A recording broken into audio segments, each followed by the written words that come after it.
अलाउद्दीन ने कहा चाचा जी इतनी चिंता मत करो, पहले इस्तेमाल करो। हमीर गया, हमीर मुंजा बालेचा का सिर काट के लाता है। जो जितना कठिन युद्ध होता उसमें उतना ही भयंकर शेर की तरह लड़ता था। वो घबराता, कठिनाइयों से घबराने वाला बंदा नहीं था। लेकिन खिजर खान और कुल मिला के खिजर खान ने कहा मुझे दिल्ली आना है, मुझे वापस बुलाओ। तो अलाउद्दीन ने कहा ठीक है तुम दिल्ली आ जा। तो उसने कहा चित्तौड़ किसको सौंप के आऊं कि मैं एक बंदा भेज रहा हूं। जब उसने जालोर जीता था ना, तो जालोर से एक बंदे को पकड़ के ले गया था वो, मालदेव सोनग्रा। क्या नाम था? ये जालोर के राजा का भाई था। जालोर का राजा लड़ते हुए मारा गया, ये जिंदा बच गया। जिंदा बच गया तो अलाउद्दीन ने पकड़ लिया, पकड़ लिया तो इसने अलाउद्दीन की अधीनता स्वीकार कर ली। तो अलाउद्दीन इसको अपने साथ कहां ले गया? दिल्ली। तो अलाउद्दीन ने इसको कहा कि मालदेव वो मेरा बेटा इतने दिन चित्तौड़ था, अब उसका चित्तौड़ मन नहीं लग रहा, वो तो वापस आ रहा है, मैं तेरे को चित्तौड़ दे रहा हूं, तू राजस्थान का बंदा है, राजस्थान का किला संभाल ले। तो खिजर खान के बाद चित्तौड़ किसको सौंप दिया गया? इसके ना भाई साहब बड़ी बड़ी मूछें थी, इसलिए इसका नाम पड़ गया मूछड़ा मालदेव। क्या नाम था? मूछों वाला मालदेव। इसलिए क्या बोलने लगे इसको? मूछड़ा। कहां का था ये? जालो हमीर। और सुनो देखो बात, ये मेवाड़, मेवाड़ में ये चित्तौड़, चित्तौड़ पर कब्जा कर लिया अलाउद्दीन खिलजी ने। अलाउद्दीन खिलजी चित्तौड़ किसको देके चला गया? खिजर खान। खिजर खान के बाद में आ गया मालदेव सोनग्रा। अब मालदेव सोनग्रा का भी बेटा यहां पर बैठा हुआ था, उसका नाम था बनवीर सोनग्रा। क्या नाम था? पर ये मालदेव सोनग्रा, बनवीर सोनग्रा, खिजर खान, क्या ये खुद राजा या दिल्ली वालों की तरफ से बिठाए हुए? ये यहां से टैक्स लेके किसको भेजते हैं? दिल्ली। दिल्ली का जो भी राजा उसको भेज देते हैं टैक्स पे। मतलब ये खुद राजा नहीं है, पर दिल्ली वालों ने कंट्रोल कर लिया, कंट्रोल करके अपना एक बंदा छोड़ दिया। अलाउद्दीन ये तो चाहता था अपना बंदा छोड़ दे, मालवा पे भी कंट्रोल होगा, गुजरात पे भी कंट्रोल होगा, चित्तौड़ पे भी कंट्रोल होगा, कर रखा है उसने। अब चित्तौड़ राजधानी है, राजधानी गोहिलों के हाथ से निकल गया। चित्तौड़ में पहले किसका अधिकार था? गोहिल वंश, लेकिन अब गोहिलों के हाथ से निकल गई। अब खिजर खान आ गया, मालदेव सोनग्रा आ गया, बनवीर सोनग्रा आ गया। लेकिन जो मेवाड़ के बाकी गांव हैं उनमें तो गोहिल बैठे हैं। राजधानी निकल जाती है, सारी की सारी पूरे कोई देश की पब्लिक थोड़ी मारी जा सकती है, सारे दूर दराज के गांव के अंदर तो बैठे थे। ऐसा ही एक गांव था, उस गांव का नाम था सिसोदा। कौन सा गांव था? राजसमंद जिले में इधर कुंभलगढ़ की तरफ एक गांव है, उस गांव का नाम क्या है? सिसोदा। उस सिसोदा में एक लड़का रहता है, उस लड़के का नाम क्या है? हमीर। क्या नाम है? हमीर। कौन से गांव में रहता है? गोहिल है ये। जब 1303 में लड़ाई हुई तब ये छोटा बच्चा रहा होगा। जब ये बड़ा हुआ तो इसको पता चला कि उस लड़ाई में इसके पिताजी के 7 भाई मारे गए। कितने भाई मारे गए? पिताजी और उनके 6 भाई, और मतलब टोटल 7 भाई मारे गए। इसे पता चला इसके दादाजी भी उसी लड़ाई के अंदर काम आ गए। और इसे पता चला कि चित्तौड़ पहले अपना था, अपना गोहिलों का था, अपने गोहिल है, लेकिन बाद में अलाउद्दीन खिलजी कब्जा कर गया। वो दे गया खिजर खान को, खिजर खान दे गया मालदेव सोनग्रा को, और आजकल कौन बैठा हुआ यहाँ पे? बनवीर। और उसे बड़ा अजीब लगता है, अरे यार अपने बाप दादों का किला दुश्मन कब्जा करके बैठे हैं, अपना झंडा उतार दिया गया, दुश्मनों का झंडा लगा हुआ है। और उसने धीरे धीरे धीरे धीरे बाकी जो आसपास के गांव थे वहां के लोगों से कांटेक्ट करना शुरू किया। उसने कहा अरे अपना है, वापस लेना है, बाप दादों का बेर लेना है वापस। धीरे धीरे इसने अपनी सेना इकट्ठी की। एक दिन इसने बनवीर सोनग्रा पर हमला किया और चित्तौड़ पर वापस कब्जा कर लिया। तो गोहिलों के हाथ से चित्तौड़ निकल जाता है 1303 में। कब निकल जाता है? जब रतन सिंह लड़ता हुआ मारा जाता है। गोहिलों में वापस गोहिल जो होते हैं वो चित्तौड़ पर कब्जा करते हैं 1326। कब करते हैं? जब एक कौन सा गोहिल आके कब्जा कर रहा है?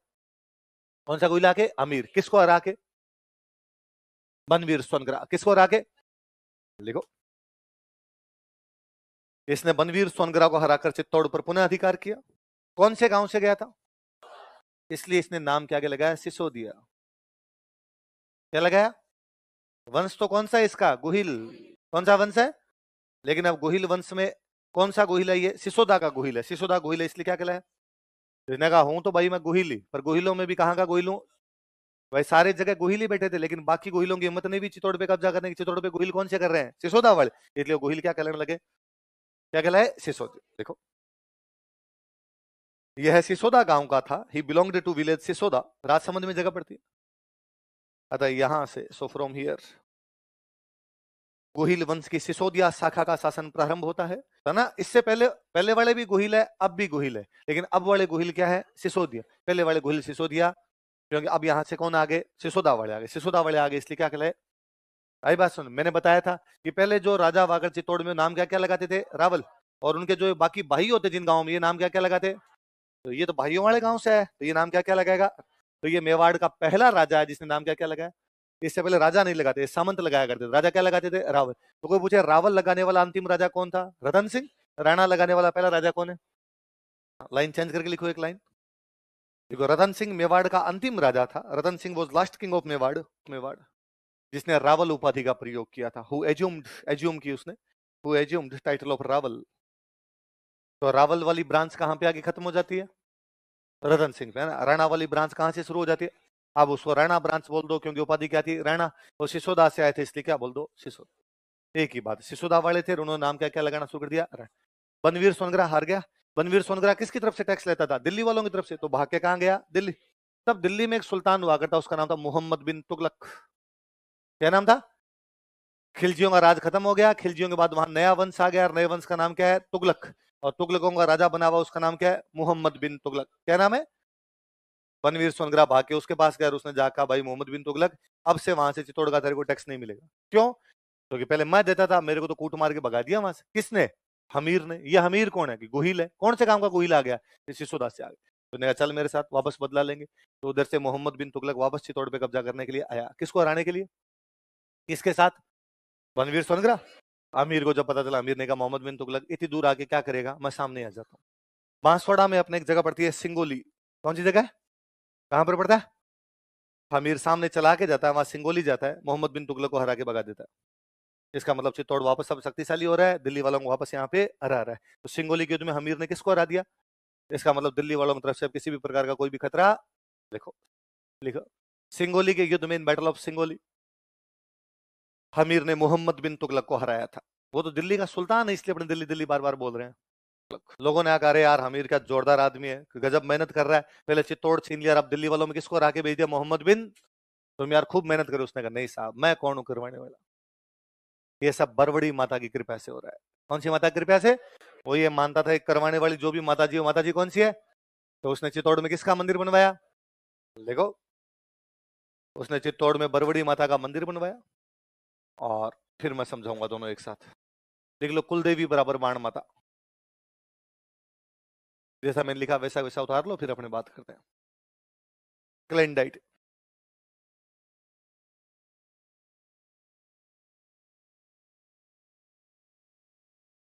बॉक्स में बंद कर लो इनको अलग से। ये है। कोई पूछे कि गोहिल वंश की कुल देवी कौन सी है, तो कौन सी है? बाण माता। कोई पूछे मेवाड़ के गोहिल वंश की इष्ट देवी कौन सी है, तो कौन सी है? बरवड़ी माता। कौन सी है? बरवड़ी। ये तो सिंपल है, ठीक है। हमने दो टर्म यूज में ली, एक टर्म यूज में ले रहे हैं हम कुल देवी, एक टर्म यूज में ले रहे हैं हम इष्ट देवी। हम जितने लोग यहाँ पर बैठे हुए, अपने सब का कोई ना कोई एक कुल है। हम किसी ना किसी वंश से संबंधित है, किसी ना किसी कुल से एक संबंधित है। तो हम सब के कुल की एक कोई फिक्स देवी है, वो कौन सी होगी? कौन सी होगी? कुलदेवी। सबकी कोई ना कोई एक क्या है? कुलदेवी। अब उस वंश के लोग अलग अलग बंट गए। आप जयपुर आ गए, आपके चाचा जी बेंगलोर चले गए होंगे, आपके पापा कहीं और बिजनेस करते हैं, एक ताऊ जी कहीं और रहते होंगे, सब अलग अलग चले गए, दादाजी का एक परिवार कहीं और शिफ्ट हुआ होगा, दूसरा कोई भाई है वो। उस कुल के लोग जहां भी जाएंगे, उनकी कुल देवी तो फिक्स रहेगी। पर वहां जहां जाएंगे, वहां की किसी लोकल देवी की ओर पूजा करने लग जाएंगे, वो इष्ट देवी है। वो क्या है? इसका मतलब कुल देवी कंपलसरी है, इष्ट देवी ऑप्शनल है। मेरी कुल देवी तो एक फिक्स है मेरी। मैं हो सकता है दो तीन माता जी मुझे लगेगी, ये देवी RS प्री में पास करवा सकती है, ये मेंस में करवा सकती है, और ये इंटरव्यू में। तो मेरी इष्ट देवियां कितनी? आई बात समझ में? कुल देवी तो एक है, वो तो है ही आपकी। उसके अलावा आप जिसकी भी पूजा कर लेते हैं, वो कौन सी हो जाती है? इष्ट का मतलब होता है पूजा करना, आराधना करना, आराध्य देवी है वो आपकी इष्ट देवी है। तो जितने गोहिल हैं, वो भले महाराष्ट्र के हैं, वो भले नेपाल के हैं, वो भले मेवाड़ के हैं, उनकी कुल देवी तो कौन सी है? पर इनकी ब्रांच कितनी थी? 24। 24 ने अलग अलग मान ली। तो इष्ट देवियां 24 भी हो सकती है, एक एक ने दो दो मानी तो 48 हो सकती है, एक एक ने तीन तीन मानी तो 72 हो सकती है। आई बात समझे? हमीर को ऐसा लगता था मेरे को ये चित्तौड़ दिलवाने वाली माता कौन है? बरवड़ी। कौन सी है? बरवड़ी। इसलिए उसने किसका मंदिर बनवाया? बरवड़ी माता का। और उसने अपनी इष्ट देवी किसको मान लिया? बरवड़ी। अब आगे हमीर के बेटे पोते पड़पोते राज करते गए, तो उन्होंने कहा हमारे बाप की इष्ट देवी यदि बरवड़ी थी, तो हमारी भी कौन है? समझ में आ गई बात? अच्छा। मेवाड़ एक बार गोहिलों के हाथ से निकल गया था, वापस मेवाड़ को गोहिलों के हाथ में लेके कौन है? हमीर। वापस मेवाड़ मेवाड़ डूब गया, मेवाड़ को वापस बचाने वाला कौन है? हमीर। इसलिए हमीर को बोलते हैं मेवाड़ का उद्धारक। क्या बोलते हैं? लिख लो, हमीर को मेवाड़ का उद्धारक। उद्धार का मतलब बचाना, डूबती हुई चीज को ऊपर लाना। अब लिखो उपाधियां, क्या क्या उपाधियां थी हमीर की? क्या? एक एक आप पोस्टमार्टम करते हैं। तो सबसे पहले क्या लिखा हुआ है? पहले उधर वाला वाक्य बोलो केवल। विषम घाटी पंचानन, क्या लिखा हुआ है? अब कोई सिंपल क्वेश्चन तो ये, विषम घाटी पंचानन मेवाड़ के कौन से राजा को कहा जाता है? हमीर। किसे कहा जाता है? अब एक एक शब्द देखते हैं। तीन शब्द है, विषम घाटी पंचन। विषम का मतलब होता है कठिन, विषम का मतलब कॉम्प्लिकेटेड, कठिन, टफ जो भी होता है। घाटी का मतलब होता है युद्ध। घाटी का मतलब हल्दी घाटी, हल्दी घाटी युद्ध भी पढ़ते हो आप, तो घाटी का मतलब क्या है? युद्ध। विषम का मतलब कठिन, विषम का मतलब कॉम्प्लिकेटेड, टफ, घाटी का मतलब युद्ध। पंचानन का मतलब था सिर। पंचानन का मतलब लोयन, वह जो कठिन युद्ध में शेर के समान लड़ता है, वह जो टफ वॉर में लोइन की तरह लड़ता है, उसको क्या कहा जाता है? विषम घाटी पंचानन। क्या कहा जाता है? पंचानन का मतलब क्या होता है? घाटी का मतलब, विषम का मतलब कठिन युद्ध में शेर के समान लड़े, उसे क्या कह सकते हैं हम? विषम घाटी। आगे हम पढ़ेंगे हमीर वाली इस पीढ़ी में मेवाड़ में एक राजा होंगे, उन राजा का नाम है कुंभा। क्या नाम है? कुंभा ने किला बनवाया कुंभलगढ़। कौन सा बनवाया? राजा कोई महल मालिया किला मंदिर दरगाह बनवाएगा, उनके बाहर क्या लगवाएगा? अभिलेख। ऐसे अभिलेख जिनमें राजाओं की प्रशंसा क्या होती है। तो कुंभा बाहर क्या लगवा रहा है? कुंभलगढ़ प्रशस्ति। कुंभा अपनी तारीफ करवाएगा तो बाप दादाओं की भी करवाएगा। और कुंभा कहता है भाई साहब हम उस हमीर के वंशज हैं जो क्या था?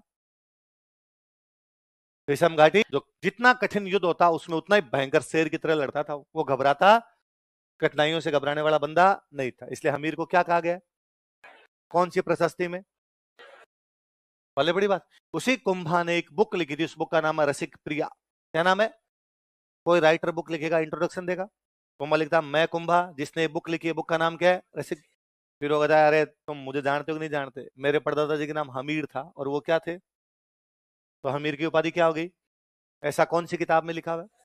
कोई पूछेगा हमीर को वीर राजा कौन सी पुस्तक में लिखा गया है, या हमीर को रसिक प्रिया में क्या लिखा गया है, हमीर को कुंभलगढ़ प्रशस्ति में क्या कहा गया है?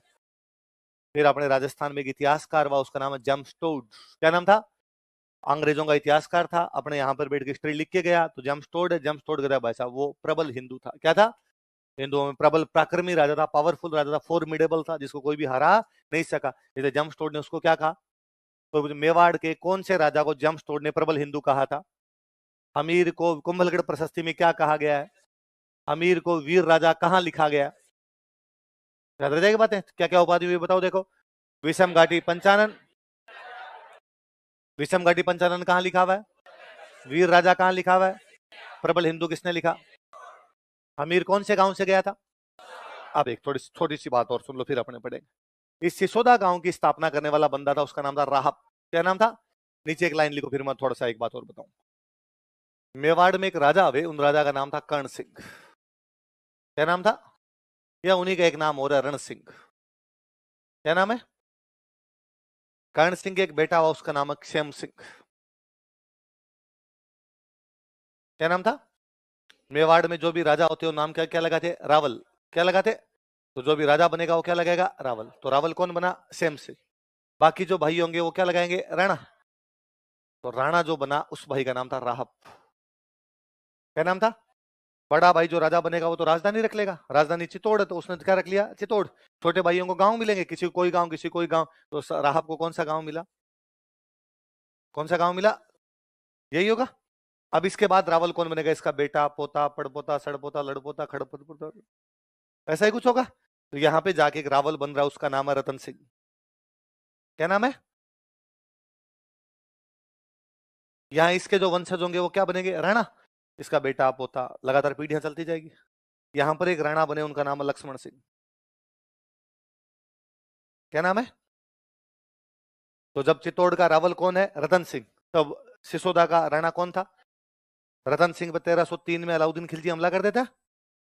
तो अलाउद्दीन खिलजी ने हमला किया तो रतन सिंह ने अपने भाई बंधु जो आसपास थे उनको कहा आओ भाई सहायता करने के लिए। तो सिसोदा से सहायता करने के लिए कौन आया?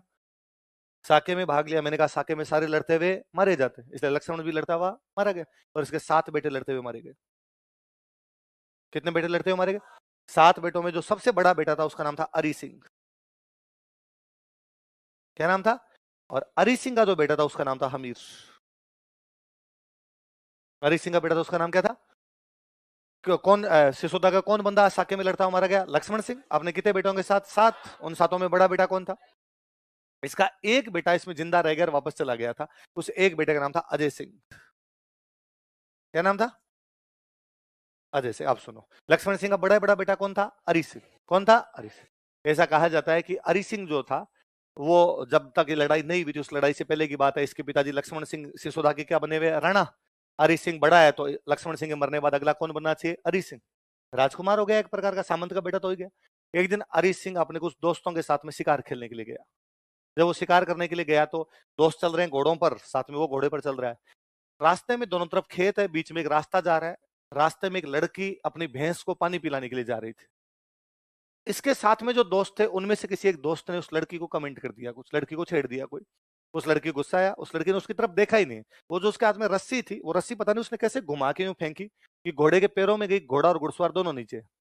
साथ वालों ने देखा क्या हुआ क्या हुआ, किसी ने कहा अरे इसने उस लड़की को छेड़ दिया था, वो लड़की भगवान जाने कैसे रस्सी घुमा के गई, ये नीचे चित आया। और लड़की चुपचाप आगे बढ़ गई, वो बोली नहीं इनसे कुछ। साथ वालों ने कहा खड़े हो जा, कपड़े झाड़ ले, हमने वीडियो नहीं बनाया तेरा, वरना आजकल तो वीडियो बना लेते हैं लोग। पर उनको लगा कि यार लड़की ट्रिक गजब खेल गई यार, गजब बहादुर लड़की है, और इस प्रकार गिरा के चली गई, डर भी नहीं लगा उसको कि हम 6-7 लोग हैं। और अब वो अपना शिकार खेलने में बिजी हो गए। तब अपने राजस्थान में सबसे अच्छा शिकार माना जाता जंगली सुअर। किसका शिकार? और जंगली सुअर बड़ा खतरनाक जानवर होता है, जल्दी से मरता भी नहीं जंगली सुअर। अरिश सिंह ने जंगली सुअर के तीर मारा, जंगली सुअर के तीर लगा, पर वो मरा नहीं, वो भाग गया खेत के अंदर। खेत के अंदर भागा तो अरिश सिंह को लगा खेत के अंदर घुस के पकड़ के लाऊंगा इसको। अरिश सिंह जब खेत में घुसने लगा, आगे वही लड़की जो सुबह भैंस को पानी पिलाने के लिए जा रही थी, वो आगे खड़ी थी। उसने कहा अरे किधर? खेत दिख नहीं रहा, घोड़ा लेके अंदर घुसोगे तो खेत पूरा बर्बाद हो जाएगा। बार बार अरिश सिंह ने कहा अरे मेरा वो शिकार चला गया, सुअर चला गया। उसने कहा तू बाहर रह, मैं तेरे उस सुअर को पकड़ के ला दूंगी, पर तू बाहर रह, खेत के अंदर नहीं घुसेगा। उसने कहा जंगली सुअर है, मार देता है आदमी को। उसने कहा ऐसे जंगली सुअर डेली पकड़, तू बाहर खड़ा रहे। वो लड़की अपना तीर कमान उठाती है, अंदर जाती है, जंगली सुअर को मारती है, घसीटते हुए बाहर लाती है। और हरी सिंह को लगता है इतनी बहादुर लड़की, सुबह तो अपने उस घुड़सवार को पटक गई थी, अब किसको मार के आई है? जंगली सुअर को घसीट के अकेली लेके आई। और हरी सिंह ने पूछा कि ब्याह नहीं हुआ तुम्हारा? हरी सिंह को पता चला, हरी सिंह उसके पिताजी के पास गए और उसके पिताजी को जा कहा कि भाई मैं आपकी लड़की से शादी करना। सिसोदा का राजकुमार खुद शादी करना चाहता है, साधारण किसान बेचारा क्यों मना करता? उसने कहा भाजा अभी ले जाओ हाथों हाथ। 5-7 दोस्त आए हुए थे, हाथों हाथ ही वहां पे ब्याह करके आ गया। पर हरी सिंह को ये लगा कि यार अब पिताजी को जाके क्या कहेंगे? भाई पिताजी को जाके ये तो कैसे कहेंगे मैं शिकार करने गया था, खुद ही हो गया। भाई ये तो नहीं कहा जा सकता ना। तो उसने अपने माँ को और भाइयों को जाके बताया भाई मैं ऐसे ऐसे ब्याह करके आ गया, और पिताजी को बताऊंगा तो पिताजी गुस्सा करेंगे। तो माँ और भाइयों ने कहा कि ठीक है, तू बता ही मत एक बार। अब लंबा चौड़ा इलाका था, उस गांव में अपने वो घर है, वहां पे रह जाओ, धीरे धीरे बात ठंडी मीठी पड़ेगी तब बता देंगे अपने। तो ये हरी सिंह अपने इस एक रानी को अलग ही गांव के अंदर रखा करता था। इनके एक बेटा हुआ, बेटे का नाम रखा गया हमीर। क्या नाम रखा गया? इन बिटवीन ये चित्तौड़ वाली लड़ाई होती है, चित्तौड़ वाली लड़ाई के अंदर लक्ष्मण सिंह, हरी सिंह और उसके 6 भाई लड़ते हुए मारे जाते। एक भाई बचता है, वो भाई कौन है? अजय सिंह। तो वो सिसोदा का क्या बना? सामंत। और उसको पता था कि भाई मेरा जो भाई था बड़ा हरी सिंह, उसकी वाइफ और उसका बेटा अलग गांव में रहते हैं। वो गया, उसने जाकर भाई भाभी जी, भले ही पिताजी को मेरे भैया किसी भी वजह से ना बता पाए हो, पर आपका हिस्सा तो है ही हमारे घर में, अब आप यहाँ मत रहो, आप वहां चलो, वहीं रह जाओ। तो हमीर और हमीर की माँ वहीं सिसोदा में आके रहने लगे। पर सामंत कौन बना हुआ है वहां का? अजय सिंह। भाई बड़ा वो था, बचा हुआ वो, तो वो बना हुआ है। इस सिसोदा के आसपास में कोई डाकू था, उस डाकू का नाम मुंजा। क्या नाम था? और मुंजा ने बड़ा यूं किसानों को तकलीफ देना शुरू किया। वो किसानों की फसलें उठा के ले जाता, उनके पशु खोल के ले जाता, लोग बड़े परेशान थे। तो अजय सिंह के पास है, उन्होंने अजय सिंह को कहा कि भाई ये मुंजा तंग करता है यार, तू हमारी हेल्प कर। तो अजय सिंह ने अपने बेटे को भेजा। अजय सिंह के बेटे का नाम था सज्जन सिंह। क्या नाम था उनका? सज्जन, जाओ और जाके उस डाकू को मार के आओ। पर सज्जन सिंह डाकू को मारने के लिए गया, पर डाकू ने सज्जन सिंह को कूट दिया। तो सज्जन सिंह वापस आया बेचारा, उसने कहा डैडी यार पार नहीं पड़ी, और उधर तो उसने मेरी मूंज बना के रख दी यार मुंजा ने, मैं हरा ही नहीं सका।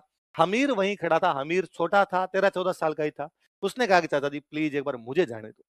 अजय सिंह ने कहा यार तुम अभी बच्चा है, पहले कभी गया भी नहीं किसी युद्ध के अंदर, तेरे को यार यूं भेजने का जी नहीं करता मेरा, कि तेरी माँ कहेगी कि भाई इसके पिताजी नहीं, इसलिए चाचा हर कहीं भेज देता है इसको। अमीर ने कहा चाचा जी इतनी चिंता मत करो, पहले इस्तेमाल करो। हमीर गया, हमीर मुंजा बालेचा का सिर काट के लाता है। हमीर ने कहा चाचा जी इतनी चिंता मत करो, पहले इस्तेमाल करो।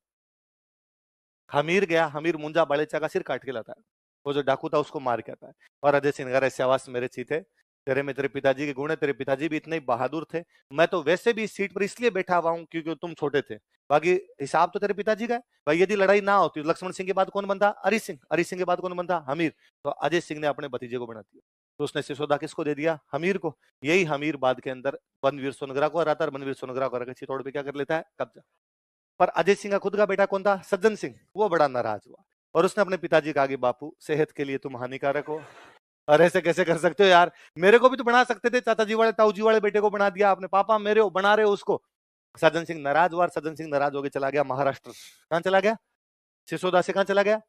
उस सज्जन सिंह की 19वीं पीढ़ी में महाराष्ट्र में पैदा हुए महाराज छत्रपति शिवाजी। कौन पैदा हुए? महाराज छत्रपति। और शिवाजी ने चीख चीख के कहा कि हम सिसोदा से आए इसलिए हम सिसोदिया हैं। हम सिसोदा से आए इसलिए क्या है? तो जो गोहिलों की 24 ब्रांचों में एक ब्रांच शिवाजी वाली है।